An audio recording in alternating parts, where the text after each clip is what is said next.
Amen. Alléluia. Est-ce qu'on peut se lever, s'il vous plaît? Il ne faut pas être familier avec la parole de Dieu. On peut rater des perles. Dieu a parlé ce matin. En tout cas, moi, il m'a parlé. Et merci pour mon frère Atas qui a utilisé cette parole de Dieu pour nous encourager et nous reprendre aussi. Donc, je voudrais juste que dans la prière, on se laisse interpeller par le Saint-Esprit autour de ce message, afin qu'on ne balaye pas comme ça. On aura certainement beaucoup de temps dans la parole, les prières, etc. Mais je ne veux pas qu'on passe à côté de tous ces moments importants, car nous serons jugés selon sa parole, n'est-ce pas? Baissons la tête et prions ensemble, s'il vous plaît. Seigneur, on te remercie pour cette parole. Et Seigneur, nous reconnaissons à bien des égards que nous ne sommes pas des sacrificateurs. Nous reconnaissons, Seigneur, que parfois nous chantons avec l'esprit qui est ailleurs, que trop souvent nous chantons avec religiosité, alors que tu nous dis, c'est vrai, comme on l'a entendu tout à l'heure, que tout ce qui respire loue l'Éternel. Nous voulons te respirer, que notre vie soit une louange, que notre vie soit une adoration. Seigneur, je sais que ce matin, il y a forcément des choses que tu pointes du doigt, nous concernant et me concernant. Personnellement, je dépose tout ce qui fait obstacle à ma sacrificature devant toi. Et que chacun d'entre nous, nous puissions devant toi, Seigneur, avec crainte et respect, te dire merci parce que ta parole nous reprend et nous montre qu'il y a des choses que nous voulons garder dans nos vies. Et à cause de cela, tu ne nous regardes pas comme étant un sacrificateur. Nous te demandons pardon, Seigneur. Et s'il y a des choses qui ont besoin d'être extirpées de nos vies, qui nous possèdent véritablement, alors que ta parole délivre maintenant au nom de Jésus. Afin que de nos bouches ne sortent plus des chants religieux, mais un cœur reconnaissant. Non pas pour ce que tu fais, Seigneur, mais pour ce que tu es. Bénis tous mes frères et sœurs ici présents. Et je sais que ton cœur, c'est que nous soyons tous des véritables adorateurs en esprit et en vérité.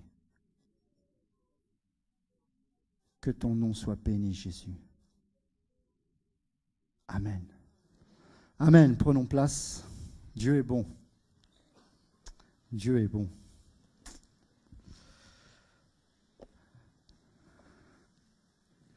Ce que j'aime avec la parole, c'est qu'elle nous remet en question en permanence. Et vous savez, la réforme, ce que, en toute modestie, parce que nous ne sommes pas Luther, loin s'en faut, mais ce que des hommes comme Luther n'ont pas su saisir à la fin de leur vie, c'est que cette réforme devait continuer. C'est pas parce qu'on a compris une chose qu'on doit s'arrêter à cette révélation. Parce que de cette révélation, on peut en faire une dénomination et une religion.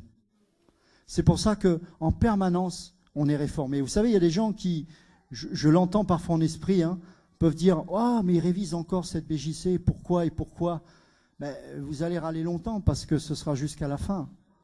Parce que Dieu a toujours utilisé des gens pour se replonger dans la parole et la mettre. La Bible n'est pas parfaite, la parole l'est, mais pas l'écriture, mais pas la Bible. Et donc, il y a besoin de revenir sans arrêt aux sources. Et la réforme, ce n'est pas d'apporter quelque chose de nouveau, c'est de revenir au commencement de toute chose. Et c'est pourquoi le Seigneur Jésus, à chaque fois, il nous ramenait au commencement. Au commencement, il n'en était pas ainsi. Et il y a tant de choses qui ont besoin de nous éclairer. Et je voudrais juste vous partager quelque chose que le Seigneur m'a montré. Et je pense que c'est un parfait exemple de ce que nous pouvons vivre au quotidien quand on laisse l'Esprit nous parler. Parce qu'il y a des choses qu'on peut lire dans la parole, on est tellement habitué, on pense que c'est la parole qui nous guide, et en fait c'est le système évangélique qui nous enseigne. Et l'exemple que je vais vous donner là en est une parfaite illustration. On lit la parole, on comprend la parole, on croit la comprendre, mais on oublie que dans notre arrière-plan religieux, on a été formaté, enseigné d'une telle manière que lorsqu'on lit la parole, c'est au regard de notre arrière-plan religieux. Donc il y a un filtre. Et si le Seigneur n'ôte pas ce voile, on ne comprend pas ce qui est présenté devant nous. Et ce Jésus-là qui est censé se révéler à nous, on ne le voit pas. Et donc on a besoin justement que ce voile soit ôté en permanence, afin qu'il nous libère de la religion. N'oubliez pas que nous avons plus de 15 siècles de domination catholique. Ça laisse des traces. Ça a laissé des traces chez Calvin, ça a laissé des traces chez Luther, chez Zwingli. Donc vous comprenez bien que seul le Saint-Esprit nous enseigne. C'est dans ce sens-là qu'il faut interpréter cette parole. Parce que Dieu utilise des hommes et des femmes pour que nous puissions entendre la parole de Dieu. Mais le Saint-Esprit seul peut nous délivrer de la compréhension que l'on doit avoir de cette parole. Et c'est pour ça que je bénis Dieu pour ce que j'ai entendu ce matin. Et vous savez, cette parole, si on est orgueilleux, on va passer à côté. On va passer à côté. Et le prédicateur doit se laisser autant reprendre que les autres lorsqu'il entend cette parole. Parce que sinon on va passer à côté. J'ai besoin d'être nourri. Parce que ce que je crois connaître finalement, quand la parole m'éclaire et que le Saint-Esprit m'enseigne, je réalise que j'avais une mauvaise compréhension de cette parole. Est-ce que vous comprenez? Amen. On va prendre le livre de Genèse. Justement, on va aller au Béréchit, au commencement.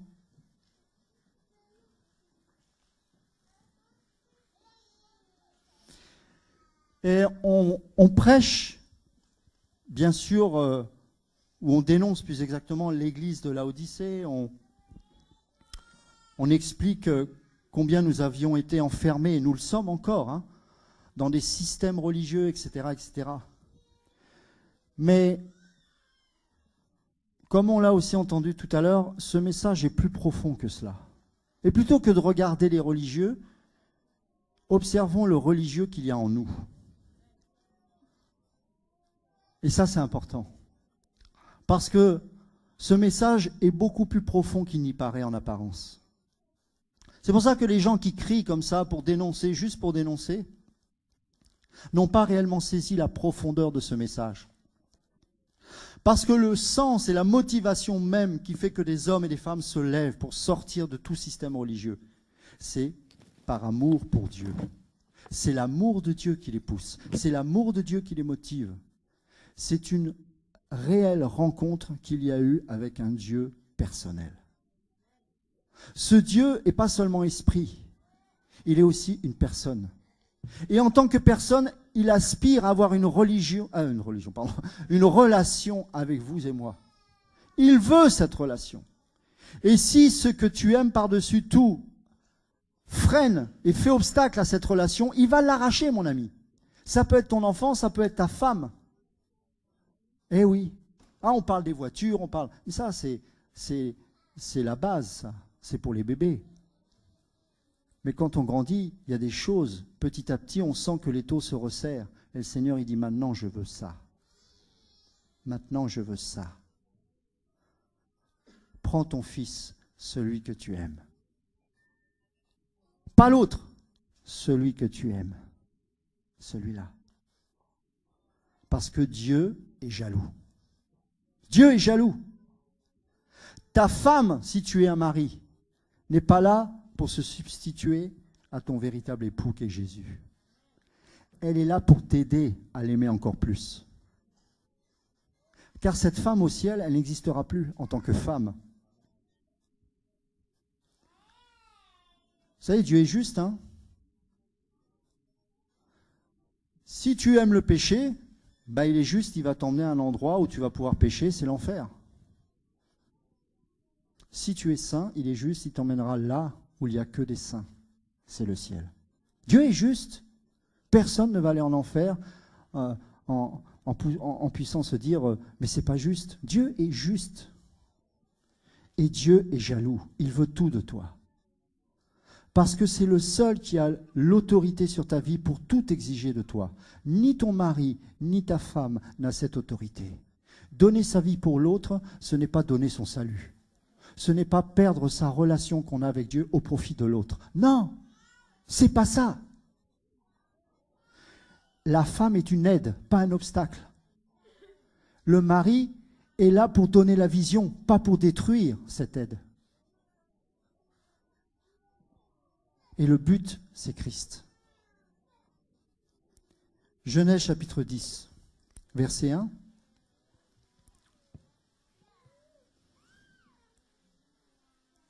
Genèse chapitre 10, verset 1. Voici la postérité des fils de Noé, Sem, Cham et Japheth. Il en naquit des fils après le déluge.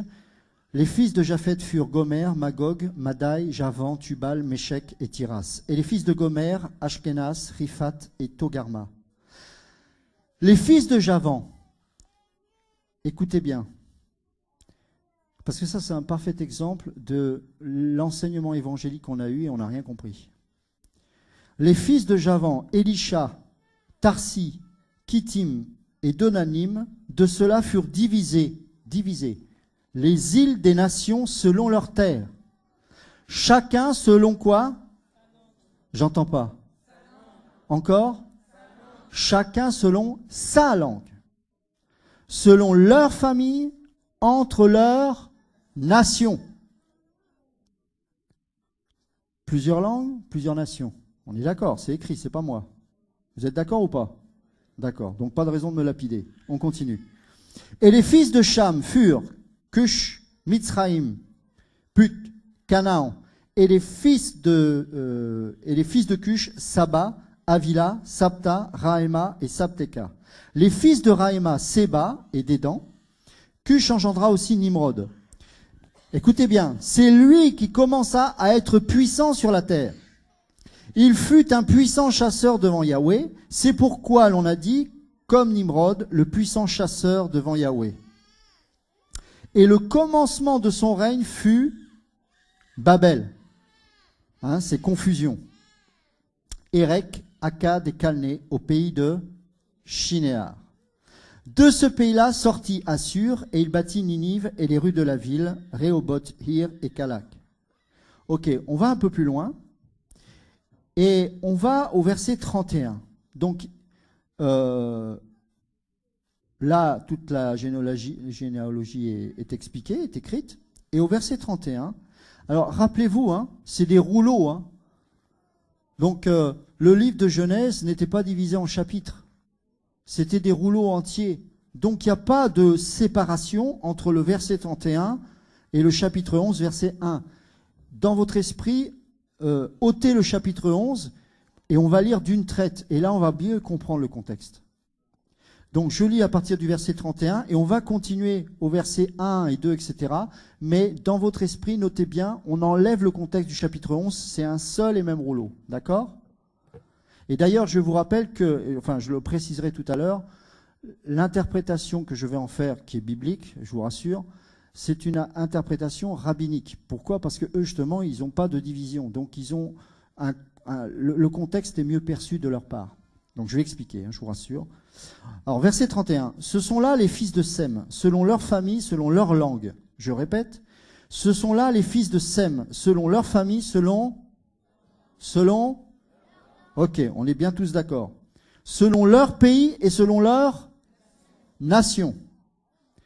Telles sont les familles des fils de Noé selon leur lignée, il insiste, selon leur nation. Et écoutez bien cette précision. Et de cela ont été divisées les nations sur la terre quand? Quand? Ah. Alors il y a quelque chose qui me pose problème par rapport à ce qu'on va enseigner pendant des années et ce qu'on va lire par la suite. Verset 1. Imaginez qu'on continue le rouleau. Alors, il est bien dit alors, toute la terre avait un même langage et une même parole. Attendez, il y a un problème là. Ça vous a jamais posé un problème, ça, ce passage? Pendant des années, on m'a enseigné dans l'église évangélique qu'il n'y avait qu'une seule langue à Babel. La parole nous prouve qu'on a dit n'importe quoi. C'est totalement faux. Mais ça ne va pas en contradiction avec le message. Au contraire, ça amène beaucoup plus de profondeur. Vous savez, quand on dit que le livre de Genèse est prophétique, il faut faire attention à ce qu'on dit. Il est prophétique au point même où ce qui est décrit là est la situation de ce que l'on vit exactement aujourd'hui. Donc on ne peut pas parler une seule et même langue ici si cette parole-là est prophétique et nous décrit une situation d'aujourd'hui. C'est beaucoup plus profond ça. On va continuer.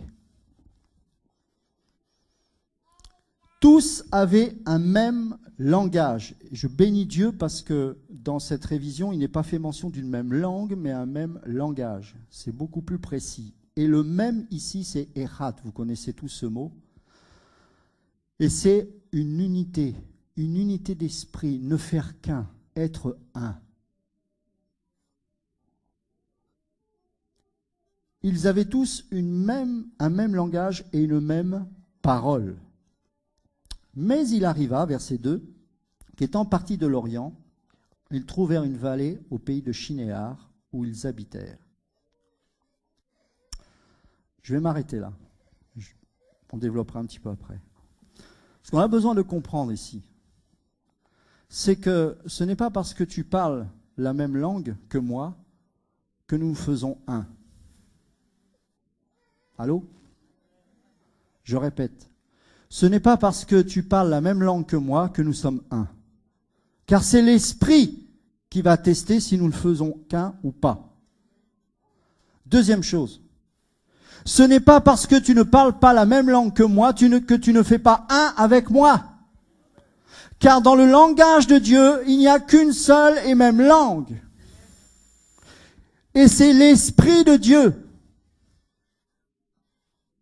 Alors qu'est-ce que cela signifie pour nous aujourd'hui? Ou plus exactement, quelle était la situation dans laquelle se trouvait Abraham, puis les autres, et Noé et tant d'autres? Et en quoi cette situation est identique à la nôtre aujourd'hui? C'est très simple. Vous savez, il y avait plusieurs pays et plusieurs langues.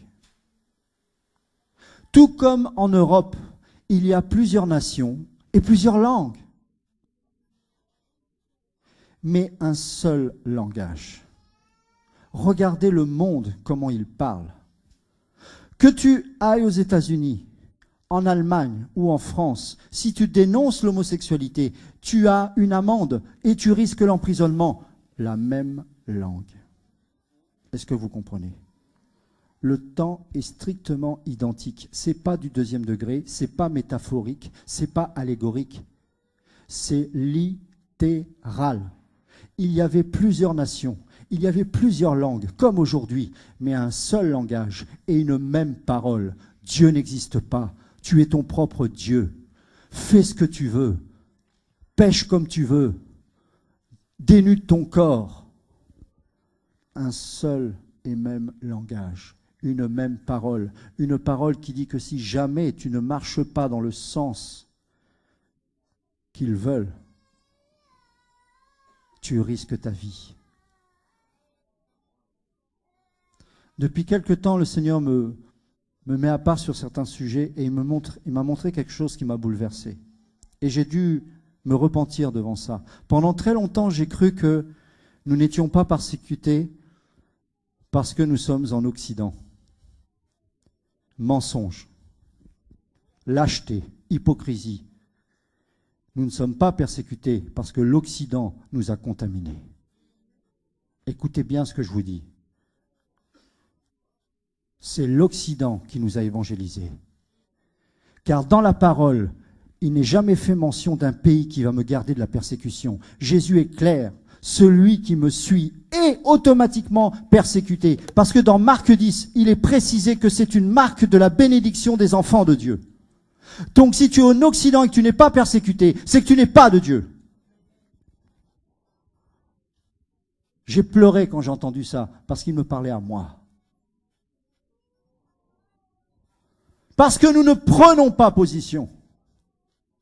Je ne parle pas de cette espèce évangile où on parle Jésus comme on l'a entendu tout à l'heure à tout bout de champ et ça n'a pas de sens parce qu'on s'attire des combats inutiles. Je vous parle en profondeur, je vous parle de prendre position. Que tout ce qui respire, vous savez, il y a une logique, le Saint-Esprit parle. Il a été dit tout à l'heure, et c'est la parole qui le dit, que tout ce qui respire loue l'Éternel. Moi j'ai rencontré une sœur, je me rappelle dans le RER, tôt le matin je partais je partais au travail avec ma sacoche et puis à côté il y avait une femme et elle commençait à louer le Seigneur. Mais naturellement, elle respirait l'Éternel. J'ai su que c'était une chrétienne. Ça se trouve, je prends le train. Et il y a plein de chrétiens dans ce wagon, mais je ne le saurai jamais, parce que ça ne respire pas l'Éternel. Ça ne respire pas. On vous dit à l'école, il ne faut pas faire de prosélytisme. Foutaise. Vous savez quelle est la définition du prosélytisme? Selon la loi, c'est que tu ne dois pas imposer ta foi à une autre personne. C'est ça le prosélytisme. Donc ce n'est pas de témoigner de Jésus qui est du prosélytisme, c'est de forcer quelqu'un. Donc, pourquoi on accepte à l'école quelqu'un qui met un t-shirt de Marilyn Manson et toi tu peux pas mettre un t-shirt qui honore Dieu, mais on se moque du monde et nous on va la boucler? Tu es un lâche. Ah, en Occident on n'est pas persécuté. Pourquoi? Parce qu'on est des crabes. Vous savez quelle est la particularité d'un crabe? Comment on le fait cuire? Vous qui êtes au bord de la mer, ma grand-mère était, enfin, elle est de La Rochelle, elle n'est pas vraiment de Nantes, mais c'est une fille de marin-pêcheur. Et quand elle faisait cuire un crabe, c'est très simple, je la regardais, elle mettait le crabe dans l'eau froide. Le crabe, il est heureux. Et puis on met le feu, et puis il continue à nager. Puis il est heureux. Sauf qu'il va mourir, parce qu'il va cramer. Et ça, c'est les chrétiens en Occident. On est dans l'eau tiède, on est heureux. Oh, merci Seigneur, parce qu'on n'est pas persécuté. Tu devrais pleurer parce que tu ne l'es pas persécuté. Parce que ça veut dire que tu es un lâche. Parce que ça veut dire que tu ne prends pas position. Parce que tu baisses la tête, tu courbes les chines. Parce que tu sais que tu es tellement attaché à ces choses du monde que tu ne veux pas les perdre. Pour te donner bonne conscience, tu es abonné à porte ouverte, tu donnes un petit peu de monnaie, mais tu sais que tu es un lâche. Et tu passes à côté de l'appel de Dieu sur ta vie parce que tu n'as jamais pris position pour Christ. Et tu oses dire que Dieu te bénit. Tu te moques de Dieu. Quand le Seigneur m'a parlé dans ces termes, j'ai beaucoup pleuré. Parce qu'il m'a mis face à un choix. Maintenant que tu as entendu cette parole, qu'est-ce que tu vas faire de cette parole? C'est facile de dire amen, d'applaudir. C'est facile de repartir délivré et de recommencer à faire n'importe quoi. Qu'est-ce que tu vas faire de toutes ces paroles que tu as entendues depuis des années? Continue à dire merci parce que je ne suis pas persécuté. Ou est-ce que tu vas enfin avoir les tripes d'être un véritable adorateur qui respire la crainte de Dieu, qui respire la consécration, qui respire la sanctification, qui respire la foi et pas le raisonnement ou la justification humaine? Quand tu commences à prendre position en Occident, tu vas voir ceux qui étaient gentils avec toi, tu vas voir leur vrai visage, tu vas voir des monstres, tu vas voir des gens qui te détestent, qui n'ont jamais aimé Dieu et qui ne t'aiment pas. Quelle va être ton attitude face à ça?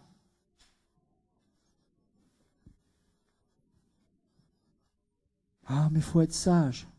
Cette sagesse-là, elle est terrestre, charnelle et diabolique, nous dit Paul. Je ne veux pas passer pour un fou. La sagesse de Dieu est folie aux yeux du monde. Saisis-toi et t'empare. Jean Hus, il a marché à contre-courant. Jean Hus a chanté les louanges sur un bûcher. Je vais te dire un truc.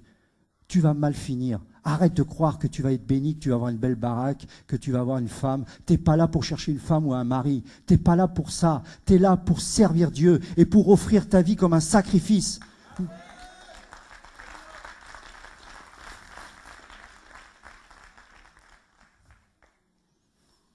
Est venu du cri de mon cœur, oui, maintenant je capitule devant toi, je suis prêt à tout perdre, même ce qui m'est le plus cher, pour toi, parce que je comprends maintenant que ton amour, il est exclusif et sans partage. Et je ne pourrai pas aller au ciel si je suis toujours animé de cette tiédeur. Ah, c'est beau ce qu'on a entendu, sacrificateur, mais le concret de cela, ça veut dire quoi? Être un sacrificateur, c'est se donner. Et en tant qu'enfant de Dieu, tu ne seras pas heureux sur cette terre. Parce que si tu l'es, tu m'inquiètes. Alors là, je suis très inquiet sur vos vies si vous commencez à trouver du bonheur sur cette terre. Parce que le Seigneur, il n'est pas venu ici pour te rendre heureux. Il est venu pour changer ton cœur et ta vie, afin que tu le rejoignes au ciel. Si tu aimes ce monde, si tu es heureux sur cette terre, quand la trompette sonnera, tu y resteras puisque tu es si heureux. L'Occident te montre une fausse image du monde. L'Occident te fait croire que tu es en paix et que tu n'es pas persécuté. L'Occident te dit, mais tu as la liberté de culte. Ah bon? Dis simplement Jésus. Regarde les gens, ils sont tellement possédés, ils sont prêts à te maudire parce que tu dis juste le mot Jésus.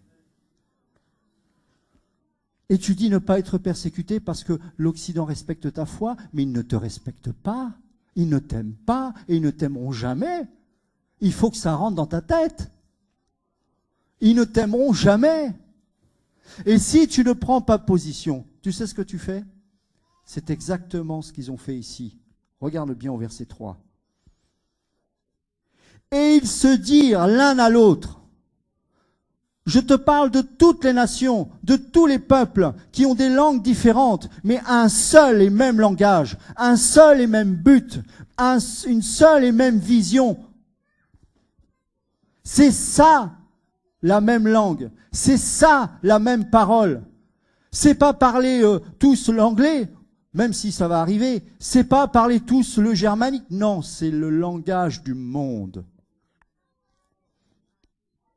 Et ils se dirent l'un à l'autre, allons et faisons des briques et cuisons-les très bien au feu. Et la brique leur servit de pierre. À chaque fois que tu es dans la tiédeur, n'oublie jamais une chose, que tu sois chrétien ou pas, tu apportes non pas une pierre à l'édifice, mais une brique à la tour de Babel. Et c'est de tes propres mains que tu l'apportes. Et c'est toi qui les fabriques. Et c'est exactement ce que Pharaon voulait faire aux Hébreux lorsqu'ils étaient esclaves. Qu'ils fassent encore autant de briques, mais sans la paille. Qu'ils transpirent. Et ils étaient en train de crier à Dieu, mais ils continuaient à fabriquer des briques. Et ceux qui ont été appelés pour être les libérateurs comme Moïse n'étaient pas là, ils étaient dehors, sortis depuis bien longtemps. Parce que tu ne peux pas entendre la voix de Dieu lorsque tu es dans un système. Tu ne peux que crier, mais tu ne l'entendras pas. Il faut qu'il y ait des gens dehors qui, eux, sont pas contaminés comme toi et moi. Parce qu'un prophète est dehors. Un prophète n'est pas dedans. Un prophète ne fabrique pas des briques. Il est assis sur la pierre angulaire qui est Christ. Et il est dans le repos de Dieu. Depuis quand un prophète vient manger avec des présidents? Depuis quand? Ce sont les présidents qui doivent avoir la crainte de ces prophètes. Mais qu'est-ce qu'il va m'annoncer encore, celui-là? Mais non, on pactise, on mange. J'ai vu une vidéo où il y avait un gars complètement saoul, maire d'une ville, qui était en train d'honorer un soi-disant prophète. Mais où est le discernement de ce soi-disant prophète? C'est la séparation. Et dans la séparation, on discerne les choses. Hérode tremblait devant Jean le Baptiste. Jean le Baptiste n'était jamais invité à la table de ce roi. Où sont ces véritables prophètes et ces hommes de Dieu qui n'ont pas peur de prendre position? Prends position, tu vas voir l'Occident qui va montrer son vrai visage. Et là, tu vas voir, c'est donc ça. C'est donc ça.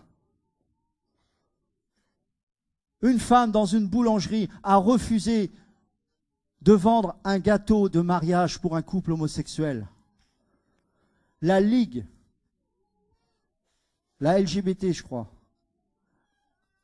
a porté plainte. Elle a été ruinée, elle a fait faillite. Elle a eu une amende de 150 000 $. Elle a été obligée de vendre sa pâtisserie. Heureusement, quelques chrétiens se sont réveillés. Et elle s'en est sortie parce que les gens ont fait des dons. Un couple,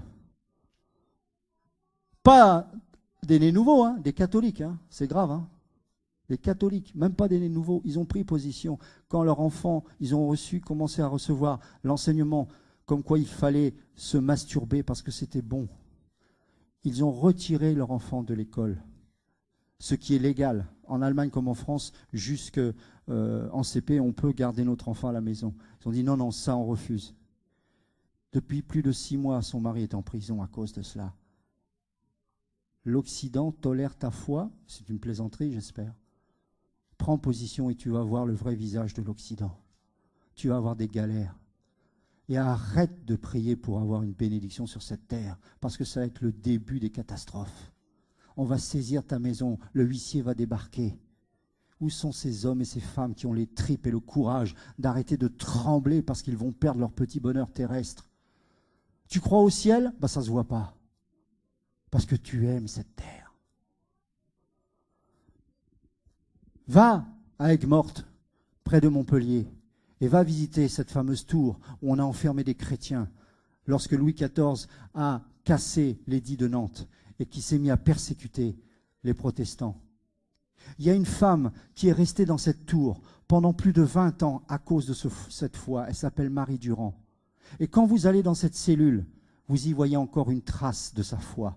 Parce que sur ce mur, vous savez ce qu'elle a marqué pendant 20 ans? Résister. Je suis fatigué du christianisme, je vous le dis. J'en ai marre d'entendre des prières où à 50 balais, on cherche à avoir un enfant alors qu'on est déjà ménopausé. Qu'est-ce que c'est que cet évangile? Où est Dieu là-dedans? Où est Dieu? On veut être délivré pour retourner chez les démons. Mais qu'est-ce que c'est que ce christianisme? Si Dieu te délivre, c'est pour que tu le serves. Pas pour que tu retournes dans ton vomi. Je découvre la véritable face de l'Occident. L'Antéchrist, il ne va pas apparaître en Arabie Saoudite, mon ami. L'Antéchrist, il y en a déjà plein aujourd'hui, mais l'Antéchrist, celui dont on parle réellement. Hitler est venu d'Europe. Napoléon est venu d'Europe. Charlemagne est venu d'Europe. Et l'Antéchrist va apparaître de l'Europe. Et les chrétiens, pendant ce temps-là, ils vont continuer à l'adorer en fabriquant des briques et en construisant cette tour de Babel. Oh, mais on loue Dieu? Non, tu fabriques des briques. Tu chantes, comme on l'a entendu ce matin. Tu chantes. Ah, tu chantes. Tu fais des briques. Même si tu chantes et que tu n'es pas au Seigneur, ce n'est pas neutre, ce n'est pas anodin, ça a des conséquences. Tu ne t'en rends pas compte, mais ça a des conséquences. Et les conséquences, c'est que tu participes à la construction du royaume de l'Antéchrist. Tu m'entends? À chaque fois que nous nous comportons en religieux, nous sommes là avec un même langage avec les gens du monde. Et comme eux, peut-être avec une langue différente, peut-être avec un vêtement différent, un vêtement religieux, un vêtement du manteau religieux. Mais comme le païen, comme l'impudique, ensemble, avec le même langage, on va apporter une brique au lieu de s'asseoir sur la pierre. Et ça, c'est le drame de l'Occident. Tu quittes le système pour aller où? L'Occident même est un système. Le monde est un système. 1 Pierre 2,11 nous dit « Je vous exhorte en tant qu'étrangers et voyageurs sur cette terre à vous abstenir des convoitises charnelles qui font la guerre à l'âme. » Comment t'abstenir de ces choses si tu n'es pas un étranger et un voyageur sur cette terre? Comment être délivré du péché si tu ne te considères pas comme un étranger et un voyageur sur cette terre? Comment vivre une véritable foi en Christ si tu ne te considères pas comme un étranger et un voyageur sur cette terre? Laisse-moi te dire une chose, parce que Dieu t'aime, il va te dépouiller, il va te ruiner, il va prendre tout ce qui va te faire mal parce que tu y es attaché. Et toi, tu vas crier, mais Seigneur, m'aimes-tu? Et tu ne l'entendras pas parce qu'il est en train de te dire, voici la preuve de mon amour pour toi, je te dépouille de tout ce qui t'empêche de m'aimer. Ça fait longtemps qu'on a perdu le vrai évangile, depuis des siècles. Les catholiques qu'on dénonce, pendant 14 siècles, ils ont évangélisé le monde entier, parce qu'il n'y avait pas d'autre religion. Il y avait des réformateurs terribles, des gens qui ont gagné les peuples barbares avec une hache, en coupant leur Dieu. Quel est ton Dieu? C'est cet arbre. Alors je le coupe. Est-ce qu'il m'est arrivé quelque chose? Non. Alors je vais prêcher maintenant ce vrai Jésus. Et tous les villages se tournaient vers Christ comme ça. La plupart sont morts, brûlés vifs. On lit Hébreux 11 sur les héros de la foi, mais est-ce qu'on retient seulement? J'ai l'impression qu'on lit ça comme un livre du passé, un livre d'histoire, un livre qui n'a plus de conséquences pour nos vies. Et pour cause, ça ne nous parle plus, parce que nous ne sommes pas le prolongement de ces héros de la foi. Laisse-moi te dire, mon frère et sœur, tu sais pourquoi tu aimes tant le système? Parce que ça te déresponsabilise.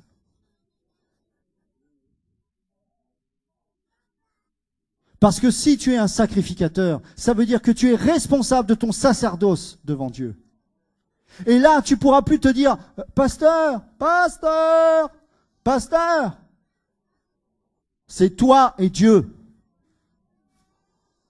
Que fais-tu de ce que tu as entendu? Oh, j'ai toujours eu à cœur un orphelinat. J'ai toujours eu à cœur d'aller de... Bla, bla, bla, bla, bla. Mais j'ai pas d'argent. Mais... Aucun, écoute-moi bien, dans toute l'histoire de l'Église, tous les réformateurs, tous les missionnaires n'ont jamais eu d'argent. Je te défie de m'en trouver un. Il n'y en a pas. Par contre, aujourd'hui, l'Église est riche, mais il n'y a plus de missionnaires. C'est étrange. Ah si, il y a des kékés sur Internet, hein, sur leur salon avec leurs gros bidous, et puis voilà, on prêche. Il faut arrêter tout ça. Je bénis Dieu pour Didasco. Vous savez pourquoi? Ce n'est pas les pasteurs qui viennent. Ce n'est même pas les anciens. C'est vous, des gens qui ont soif de Dieu. Ce sont des gens qui n'ont pas besoin de titre parce qu'ils savent qu'au plus profond d'eux, il y a un feu qui brûle. Ne vous culpabilisez pas si cette parole est dure. Ce n'est pas pour condamner, c'est pour nous ressaisir. Pour qu'on arrête d'être toujours assis et passif. Je bénis Dieu parce que quand je vais à Didasco et que je vois toutes ces femmes et ces hommes qui pleurent, qui ont été abusés dans les églises et qui réalisent qu'ils ont un fardeau pour les âmes, je me dis ça, c'est le début du réveil. Je me rappelle, un jour, il y a une femme qui vient et dit « J'ai à cœur de revenir en Amérique du Sud, dans mon pays. J'ai à cœur l'orphelinat et tout. Comment je peux faire? J'ai pas d'argent. » J'ai dit « On s'en fout de l'argent. Si Dieu t'a parlé, il faut obéir. » Elle est partie. Elle est partie. J'ai dit là, la parole fait un effet. Peut-être que tu ne vas pas aller loin, mais ça va changer ta vie. Tu vas commencer à accepter le dépouillement. Comment ça se fait qu'il y ait autant de problèmes de couple chez les chrétiens? Parce qu'on passe sans arrêt du temps à se dire « Toi, tu as tort, c'est moi qui ai raison, et blablabli, et blablabla. » Pendant ce temps, les âmes vont en enfer. Pendant ce temps, alors que Dieu t'avait qualifié pour peut-être aller au Cameroun, peut-être aller au Togo, peut-être aller je ne sais pas où, en Chine, eh bien pendant ce temps, on se chamaille et on passe à côté de l'appel. Replonge-toi dans les héros de la foi. Veux-tu continuer encore à fabriquer des briques et participer à l'œuvre de l'Antéchrist? Car si nous restons comme ça, c'est exactement ce que nous sommes en train de faire. Et la brique leur servit de pierre. Vous savez ce que ça veut dire, ça? Ça veut dire que la brique, qui est la religion, a remplacé Christ, qui est la pierre. Je répète. Et la brique leur servit de pierre. La brique devient ta caution. Mais je vais au culte. Mais je me sanctifie. Je couche pas. Je regarde pas des films porno. Ben encore heureux, c'est le béaba. Mais ta vie s'arrête juste là. Et tu t'appuies sur ta justice propre, sur ce que tu fais. Alors que tu dois t'appuyer sur Jésus. Paul disait Christ est ma vie. Rappelez-vous de cela. Paul disait Christ est ma vie et la mort m'est un gain. Est-ce qu'on est capable de... On est capable de le citer ce verset. Est-ce qu'on est capable de le saisir vraiment en esprit? Christ est ma vie et la mort m'est un gain. Soyons tous, mes amis, des étrangers et des voyageurs sur cette terre. Et le bitume leur servit d'argile. Puis ils dirent, allons, bâtissons-nous une ville et une tour dont le sommet soit jusqu'aux cieux, et faisons-nous un nom. Pourquoi un nom? Dans la pensée hébraïque, le nom est toujours lié à l'identité. Quand Dieu a donné le mandat à Adam de nommer les animaux, il leur attribuait un caractère. Quand il disait éléphant, eh ben, il lui donnait le caractère de l'éléphant. Le nom est lié à l'identité. Quand Jacob, qui veut dire magouilleur, a été, quand il a été nommé ainsi, oui, ça correspondait à ce qu'il était avant d'avoir véritablement saisi Christ. Parce que Jacob veut dire magouilleur, et c'est ce qu'il a fait. Donc le nom est toujours lié à l'identité. Et là, c'est plus Dieu qui donne un nom. Ils se disent, faisons-nous un nom. Donnons-nous une identité. Soyons notre propre Dieu. Ayons notre propre religion. Élevons-nous. Et ils vont même jusqu'à utiliser la Bible pour déclarer qu'ils sont eux-mêmes Dieu et qu'en prononçant un verset, ils ont le pouvoir de changer les choses. Ils utilisent des versets pour faire de la sorcellerie. La foi vient de ce que l'on entend et ce que l'on entend vient de la parole de Dieu, pas de ce que tu voudrais qu'elle dise réellement sur toi. La soumission, l'humilité, ça devient des gros mots dans l'Église. La redevabilité, être capable de considérer l'autre comme supérieur à soi-même. Toutes ces choses, toutes ces prières qui me donnent la nausée, donne-moi, les prières frigo. Vous savez ce que c'est qu'une prière frigo? Remplis-moi. Donne-moi, donne-moi, donne-moi, donne-moi, donne-moi. Je veux un mari, je veux une femme. Ferme-la. Ferme-la au nom de Jésus, ferme-la. Repens-toi et convertis-toi sérieusement. Je ne plaisante pas, arrête avec ça. Tu n'es pas là pour remplir ton ventre.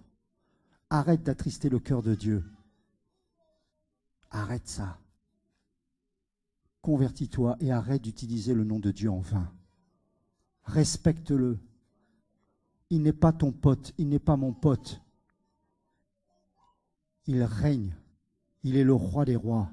Il est le Seigneur des seigneurs. Qui es-tu, toi, quand tu as ouvert la bouche? Est-ce que la lumière est apparue? Non. Est-ce que quand tu dis quelque chose sur une personne, ça change son cœur? Non.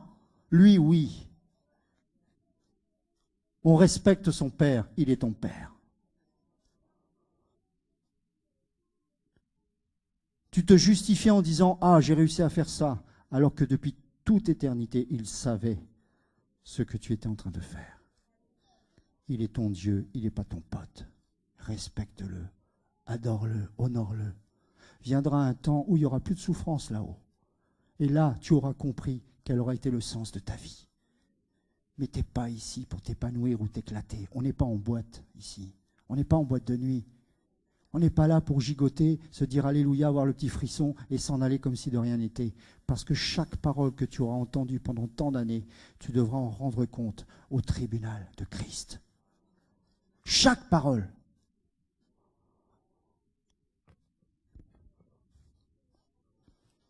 Allons, bâtissons une ville. Regardez ce qui s'est passé plus loin avec Abraham. Chapitre 12, verset 4, toujours dans le livre de Genèse. Abraham donc partit comme Yahweh le lui avait dit. Qu'est-ce qu'il lui a dit? Sors. Sors d'où? De Shinéar, de Ur en Chaldée. Sors de là. Abraham était jeune, il avait 20 ans. Oh, mais je suis trop vieux, je ne peux plus. Moi, j'ai plus la pêche, j'ai plus l'énergie. Non, il était âgé de 75 ans. 75 ans. Pendant 75 ans, il a été dans la culture de Babylone. Pendant 75 ans, il a été enseigné par Babylone. Pendant 75 ans, sa femme, ses enfants, sa famille, enfin ses enfants, il n'en a pas, c'est plus tard, mais ce que je veux dire, c'est que tout son environnement familial, tout était imprégné de Babylone. Et même lorsqu'il est sorti, il a dû faire une étape parce qu'il avait du mal à se séparer de sa famille. Oh, mais moi je ne peux pas passer de mon papa. Moi j'ai besoin de ma maman. Tu as besoin de Jésus. Parce que c'est lui ton père et tu blesses le cœur du père quand tu parles ainsi. Tu n'as qu'un père, tu n'en as pas 35. Le père que Dieu t'a donné dans ta chair, c'est pour te former, pour te préparer, mais pour qu'ensuite il te libère. Tu dois avancer. Et tu dois sortir de Babylone. Tu dois sortir de Shinéar. Tu dois sortir de ces endroits. Parce qu'un chrétien ne peut pas rester là. Il ne peut pas. Abraham prit aussi Sarai, sa femme, et Lot, fils de son frère, avec tous les biens qu'il avait acquis.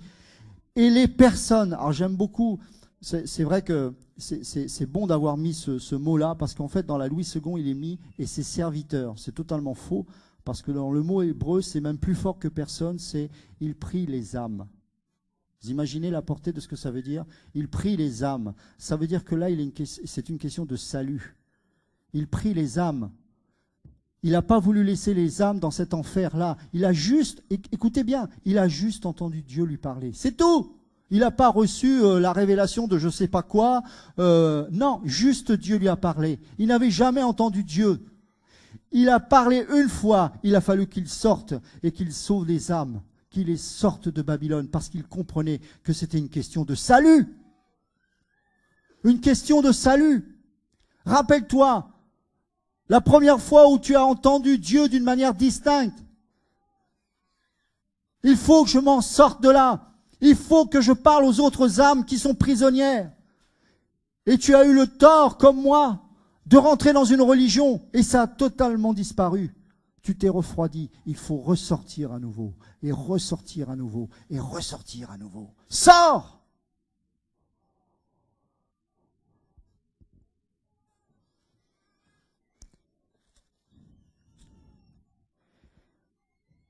Et ils partirent pour aller dans le pays de Canaan, et ils arrivèrent au pays de Canaan. Et ils arrivèrent au pays de Canaan. Quand Josué a traversé le Jourdain, il est parti pour combattre. La première ville était forte. Elle avait des grandes murailles. C'est Jéricho. Et la victoire a été éclatante. Et puis il y avait une deuxième ville, prochaine étape, la ville d'Aï. Et cette ville avait une particularité, c'est qu'elle était petite, insignifiante. Tellement insignifiante que tous les soldats, en tout cas les leaders de l'armée, disaient « Laisse tomber, on n'a pas besoin de prendre tout le monde. Un petit nombre suffira pour leur mettre une tôle. » Et regardez ce qui s'est passé dans le livre de Josué. Et la raison pour laquelle ils ont justement eu cette malheureuse défaite. Josué chapitre 2.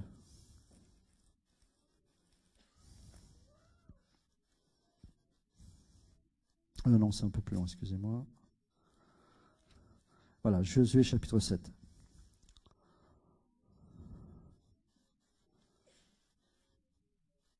Donc je ne vais pas tout lire, hein, vous pourrez lire chez vous le contexte. Donc, bien sûr, ils perdent la bataille et ils ne comprennent pas, bien évidemment. Et donc, ils crient à l'Éternel. Et Yahweh, bien sûr, va parler. Et il va dire ceci au verset 13. Lève-toi, donc Josué chapitre 7, verset 13. Lève-toi, sanctifie le peuple et dis. Sanctifiez-vous pour demain, car ainsi parle Yahweh, le Dieu d'Israël. Il y a de l'interdit au milieu de toi, Israël.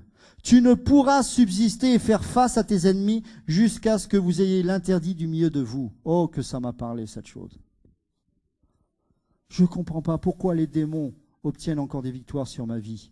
Je me sanctifie. Qu'est-ce qui se passe? Pourquoi la sorcellerie, j'ai l'impression qu'elle gagne sur ma vie? Qu'est-ce qui se passe, Seigneur? Tu n'es pas entièrement consacré à lui. Il t'a peut-être fait grâce au début parce que tu n'étais pas éclairé. Mais aujourd'hui, tu commences à prêcher un message qui fait trembler les démons. Tu crois qu'ils vont croiser les bras et te regarder comme ça? Mais je ne comprends pas. Je ne me masturbe pas. Je ne regarde pas des films porno. Je ne me goinfre plus. Non. Ça, c'est le béaba, ça. Mais où en es-tu par rapport à ta consécration? Voué par interdit. Ne rien toucher de Babylone. Tu m'entends? Si tu touches une chose de Babylone, tu ouvres une porte. Quand je dis toucher, c'est dans le sens spirituel du terme.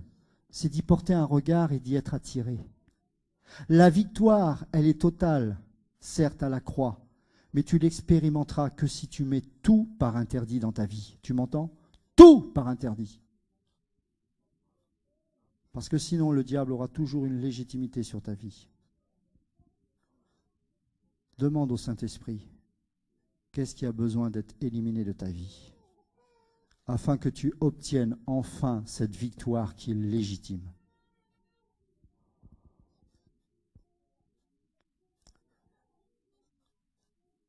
Josué, verset 16, se leva de bon matin et fit approcher Israël selon ses tribus, et la tribu de Juda fut saisie. Puis il fit approcher les familles de Juda, et la famille de Zérak fut saisie. Vous savez, juste une parenthèse avec ça. C'est chaud, hein? Ça c'est très chaud, hein? Parce que c'est exactement ce que le Saint-Esprit fait avec ta vie et avec la mienne. Pourtant, à l'époque des Hébreux, on était dans une société qu'on va appeler patriarcale, collective. L'individu primait moins qu'aujourd'hui. Et pourtant, là, c'est un homme qui va être nommé responsable de cette défaite. Ça ne va pas être que sa famille, ou Israël, ou que sa tribu. Non, c'est lui.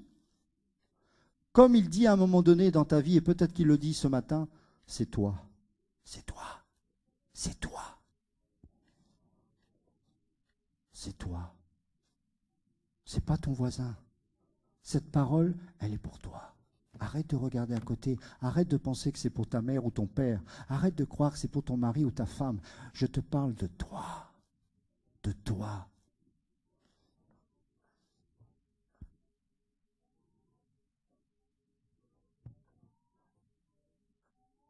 Puis il fit approcher les familles de Juda, et la famille de Zérak fut saisie.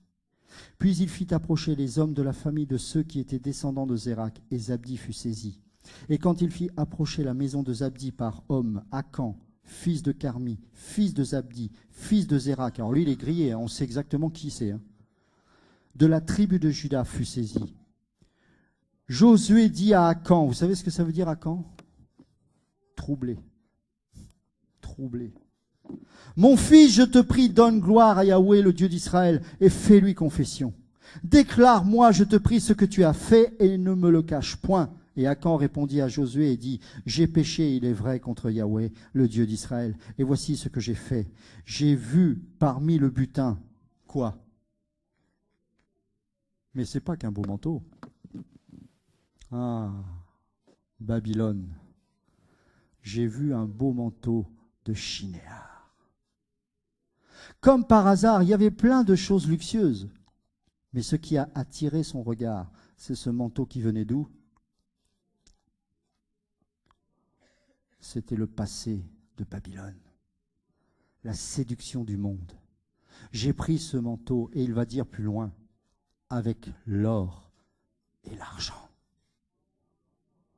Vous connaissez la suite. Vous connaissez la suite. Et je voudrais juste qu'on termine avec 2 Corinthiens 6.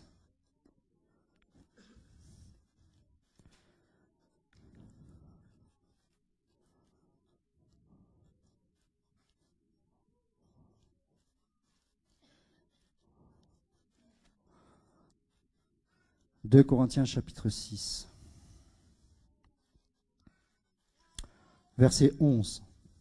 « Ô Corinthiens, notre bouche est ouverte pour vous, notre cœur s'est élargi. Vous n'êtes pas à l'étroit en dedans de nous, mais vous êtes à l'étroit dans vos entrailles. Or, pour nous traiter de la même manière, je vous parle comme à mes enfants. Élargissez-vous aussi à notre égard. Ne portez pas un même joug avec les infidèles. Car quelle communion y a-t-il entre la justice et l'iniquité? Ou quelle communion y a-t-il entre la lumière et les ténèbres? Et quel accord y a-t-il entre Christ et Bélial? Ou quelle part a le fidèle avec l'infidèle? Et quel rapport y a-t-il entre le temple de Dieu et les idoles? Car vous êtes le temple de Dieu vivant. Selon ce que Dieu a dit, j'habiterai au milieu d'eux et j'y marcherai. Je serai leur Dieu et ils seront mon peuple. Mes amis, ne prenons pas le fouet pour chasser les voleurs d'un autre temple. Prenons le fouet pour chasser les voleurs qu'il y a dans le temple que nous sommes. Faut arrêter de jouer aux chrétiens prophètes. Prophétisons envers nous-mêmes. Et chassons les voleurs qui sont dans notre temple à nous, qui nous volent notre sacrificature, qui nous volent notre prêtrise, qui nous volent notre royauté, qui nous volent notre onction, qui nous volent notre liberté en Christ, et par-dessus toute chose, notre paix et notre salut en Yeshua. Prenons ce fouet de la parole du Saint-Esprit. Humilions-nous devant la puissante main de Dieu, afin qu'il nous élève au temps convenable. Mes amis, faut arrêter ces prières bidons. Il faut revenir à l'évangile pur. Soyons des hommes et des femmes remplis de foi. Nous sommes responsables du réveil. Qu'en faisons-nous aujourd'hui? Dieu a fait lever des prophètes et des prophétesses pour nous réveiller. Mais maintenant que nous sommes réveillés, c'est pas le moment de retourner au lit. Prenons ce fouet, dire Seigneur, chasse les voleurs qu'il y a dans mon temple, car je veux être dédicacé. Je suis né de nouveau, c'est la dédicace du temple. Quand Salomon a fait cette prière et que le temple a été dédicacé, les sacrificateurs eux-mêmes ne purent rester tellement la gloire de Dieu était présente. Mon ami, si à nouveau le Saint-Esprit te visite et te remplit, tout ce qui est impur en toi partira au nom de Jésus. La parole de Dieu est vraie, ça n'a pas changé. Dieu est le même hier, aujourd'hui et éternellement.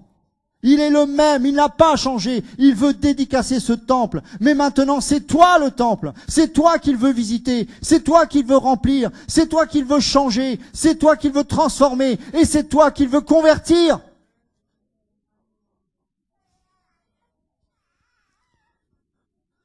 Verset 17. C'est pourquoi sortez du milieu d'eux et séparez-vous, dit le Seigneur. Ne touchez à aucune chose souillée. À aucune chose souillée. Lâchez-moi ces briques.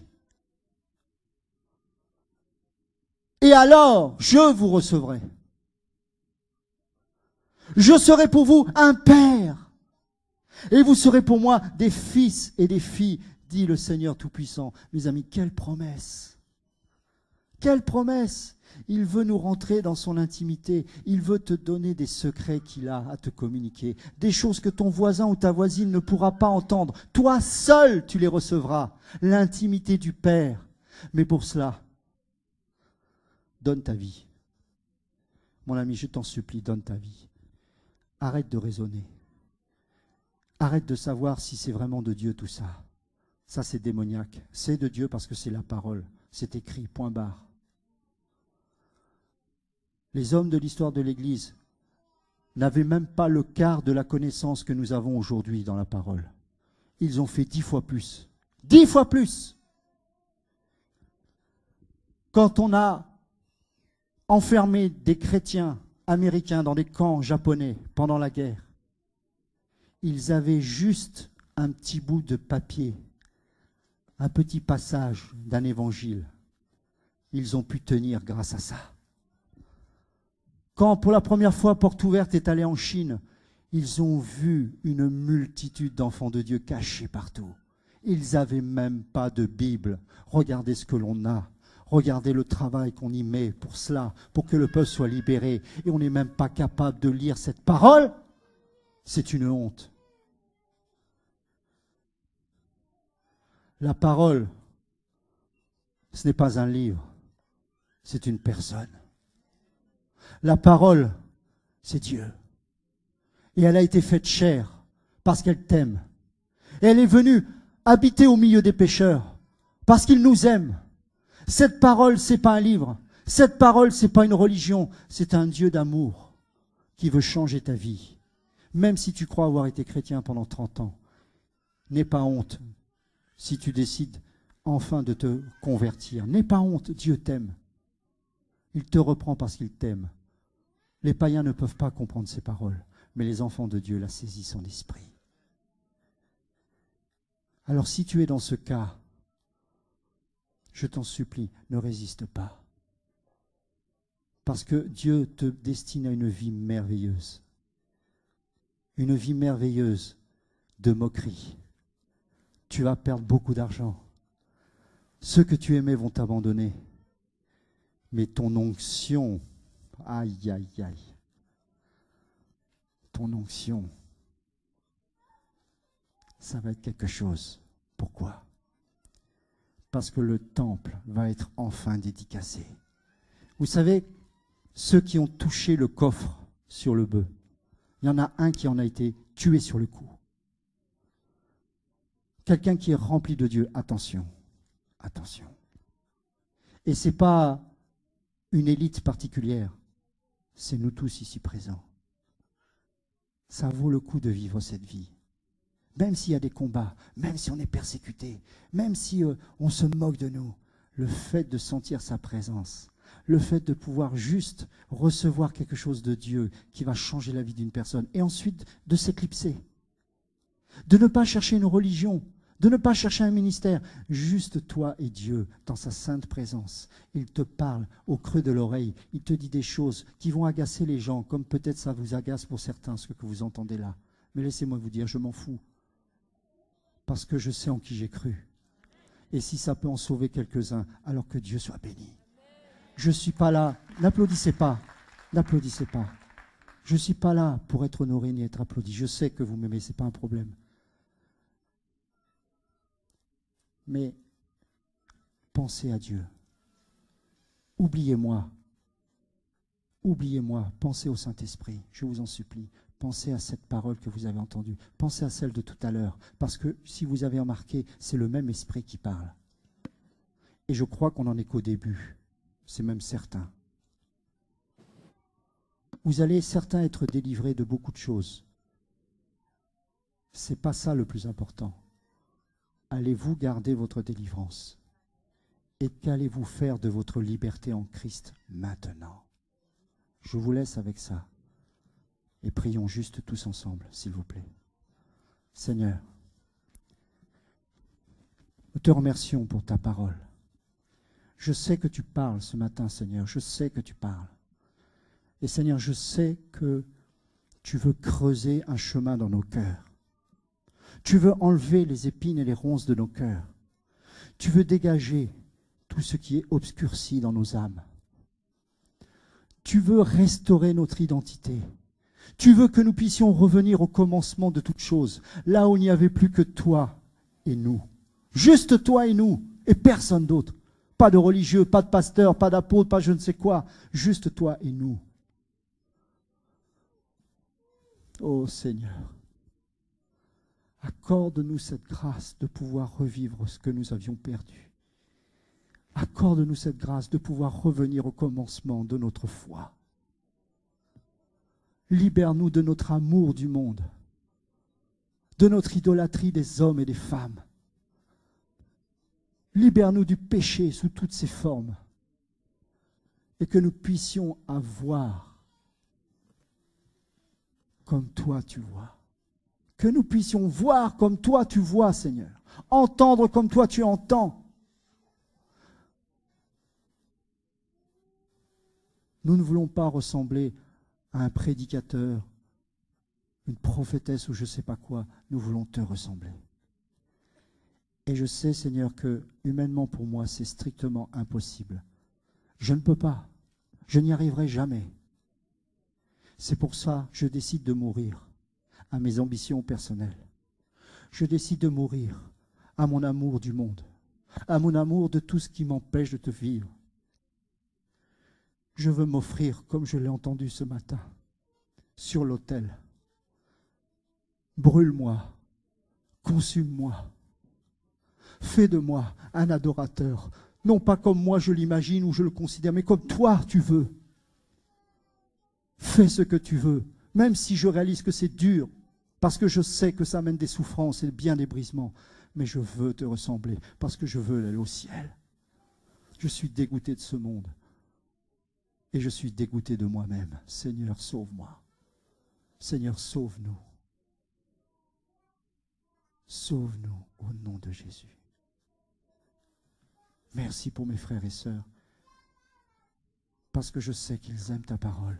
Sinon, ils seraient déjà partis depuis bien longtemps. Je te remercie, Seigneur, parce que ce n'est pas facile de dire ces choses, mais je sais que tu es là et que tu aimes chacun d'entre nous. Et je veux croire qu'il y a des Hudson Taylor dans cette salle. Je veux croire qu'il va y avoir des Marie Durand, parce que la persécution monte de plus en plus en France. Je veux croire qu'il va y avoir des hommes qui vont nous étonner, que des pasteurs méprisés, et ils vont voir en face des hommes remplis de l'esprit. Les autorités trembleront parce qu'ils verront des hommes et des femmes qu'on ne pourra plus corrompre, qui refuseront les honneurs, qui refuseront la gloire, mais qui accepteront d'être un témoin de Jésus. Et alors, on se retrouvera au ciel tout ensemble, et il effacera toute larme. On pourra se voir avec un regard pur, saint, parfait. On sera totalement délivré. On sera heureux pour l'éternité. Et on se dira, mais qu'est-ce que ça a été 70 ans sur cette terre? C'est rien. C'est rien. Même 20 ans dans un camp de concentration, c'est rien comparé à l'éternité que tu nous as réservée dans ta sainte présence. Seigneur, je te bénis. Parce que la seule personne qui pouvait nous libérer de ce monde, c'était toi. Et tu l'as fait. Alors oui, nous pouvons t'adorer. Pas parce que tu nous as bénis sur cette terre, mais parce que tu nous as libérés de cette terre. Quelle puissance, quelle grâce et quel honneur. Que ton nom soit béni. Amen. Amen.